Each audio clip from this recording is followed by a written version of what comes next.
Hi everyone and welcome to Sports Watch. If you like the content, please press the bell icon for further notifications and like, share and subscribe to the channel. ESPN released its list for the 10 greatest MMA fighters of the last 2 decades. Some names were expected to be on the list, while others unexpectedly missed out. Jon Jones topped the list.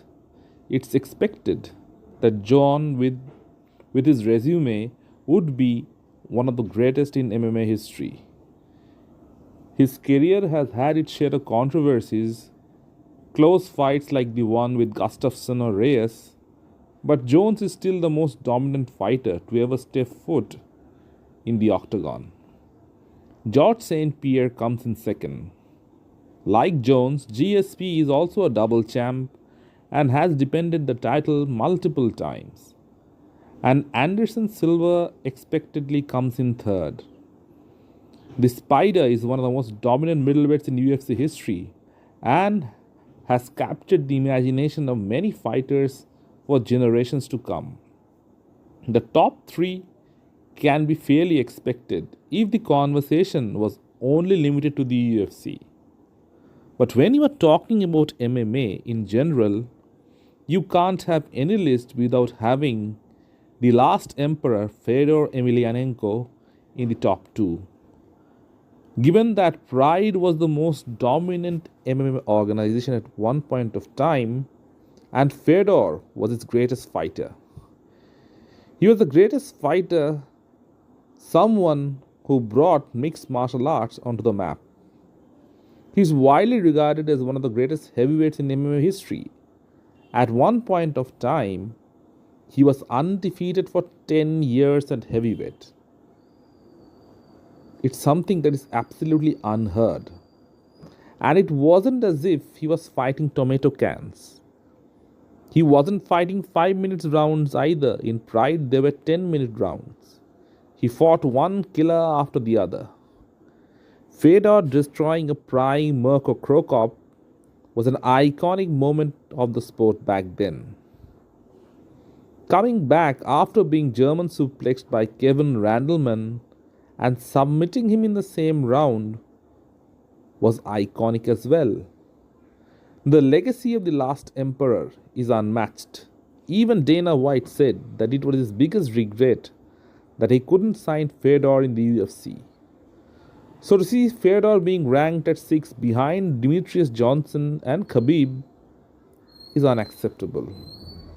He should be ranked at par with Jones or at second at best. In his prime, Fedor was unbeatable. And Demetrius Johnson, as great as he is, should not be ranked above Khabib or Fedor. For years, DJ has competed in a division that lacked any top prospect.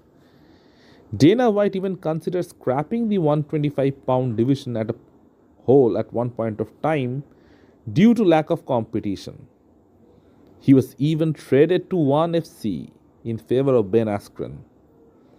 So despite all his talent, DJ faced lesser competition. And arguments can be made for Khabib being placed above because he retired undefeated from MMA and hardly ever lost a round.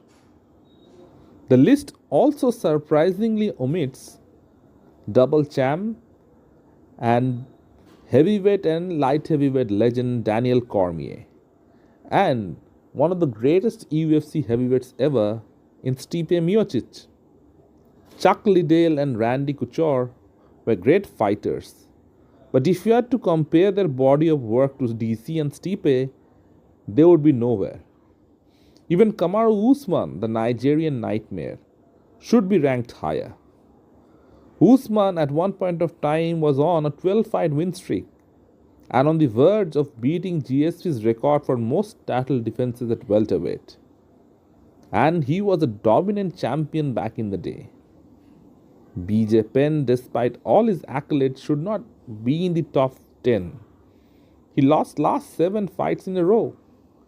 When you're talking about the greatest fighters of your generation, you shouldn't include someone who has consistently lost in the latter parts of his career.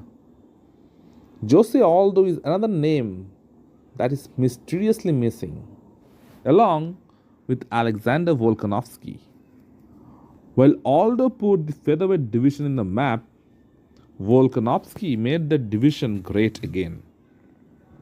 So, it's surprising, but ESPN obviously thinks that America is the world and the best in everything.